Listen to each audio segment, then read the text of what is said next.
Magandang hapon, mabibilis na balita kasabay ng uwian, hapunan at pahinga.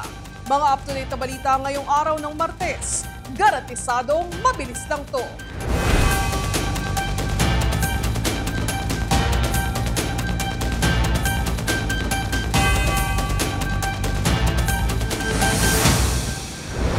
Update muna tayo kay Bagyong Tino. 4 na beses itong naglandfall kaninang umaga at inaasahang maglalandfall muli sa Panay Islands at Palawan. Nakataas ang signal number 4 sa 8 lugar sa bansa at LPA sa labas ng PAR, posibleng maging severe tropical storm. Mabilis na balitang hatid ni Enzo Lacap. Huling namataan ng bagyo sa Bacolod City, Negros Occidental. May taglay itong hangin na 140 km per hour at pagbugso na 195 km per hour. Kumikilos ito pakanluran na may bilis na 25 km per hour. Ilang beses din naglandfall si Bagyong Tino kaninang umaga. Ayon sa Pag-asa, 2 beses pa ito maglalandfall mamaya. Ito na yung ika-4 na paglandfall niya kaninang 11:10 ng umaga sa San Lorenzo, Guimaras. So yung unang landfall niya ay kaninang madaling araw sa Silago, Leyte, 5:10 naman kanina sa Borbon, Cebu. Ikatlo naman ay 6:40 ng umaga sa Sagay City, Negros Occidental. Sa mga susunod na oras ay babaybayin niya o muli siyang maglalandfall dito sa Panay Islands and eventually ay dadaan siya dito sa Sulusi at pupunta na siya dito sa northern portion ng Palawan. Nakataas pa rin ang signal number 4 sa Cuyo Islands, northernmost portion ng Negros Oriental, northern portion ng Negros Occidental, Guimaras, Capiz, Iloilo, central at southern portion ng Antique at southern portion ng Aklan. Signal number 3 naman sa northern portion ng Aklan, northern portion ng Antique, southern portion ng Masbate, northern portion ng Cebu, central portion ng Negros Occidental, central portion ng Negros Oriental at northern portion ng Palawan. Inaasahang lalabas si Bagyong Tino ng PAR sa Huwebes. Samantala, tuluyan na naging bagyo ang binabantayang low pressure area sa labas ng PAR. Tatawagin itong Bagyong Uwan. Yung low pressure na binabantayan natin dito sa labas ng Philippine Area of Responsibility ay tuluyan ng naging bagyo.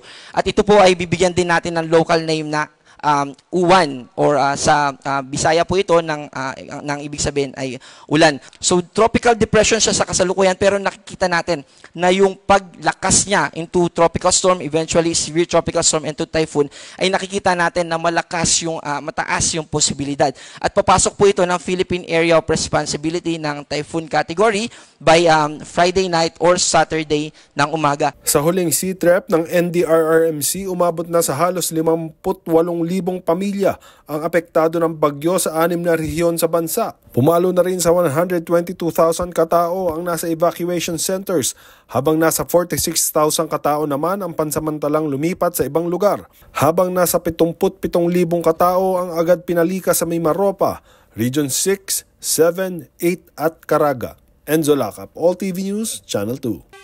Nagdala ng matinding buhos ng ulan ang Bagyong Tino sa iba-ibang lugar sa Visayas na nagpalubog sa mga kabahayan. Sa bayan ng Bakayan sa Cebu City, umabot ng lagpas tao ang level ng tubig dahilan para maglutangan ng mga sasakyan dahil sa baha. Sa kuha ni Jovi Herojas, makikita ang mabilis na agos ng tubig at malakas na hangin sa bayan ng Talisay sa Cebu. Ayon kay Jovi, nabuwal ang pader na naghihiwalay sa residential area at Mananga River kaya doon na rumagasa ang tubig baha. Ang mga residente nagmamadaling lumikas, bit-bit ang ilang bata. Nagpasbewang na ang taas ng tubig roon. Ilang oras matapos maipost ang video, humupa na rin ang baha.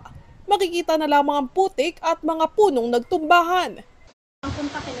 Please, tabang namin sa Villa del Rio Ono. Humihingi naman ng rescue ang mga residenteng ito dahil wala nang mapuntahang iba kundi sa bubong ng kanilang bahay. Lubog na kasi sa baha ang unang palabag ng mga bahay. Ganyan din ang sitwasyon ng mga residente sa Talisay City. Wala nang matakbuhan ng mga residente kundi sa bubong at panoorin ang agos ng baha habang naghihintay ng tulong. Ang kalalakihang ito nagtulungan para mailigtas ang kalabaw na inaanod ng rumaragasang tubig baha sa Consolacion Highway. Hindi malayo ang sitwasyon sa Leyte. Halos matumba na ang poste sa daan, pati na mga puno.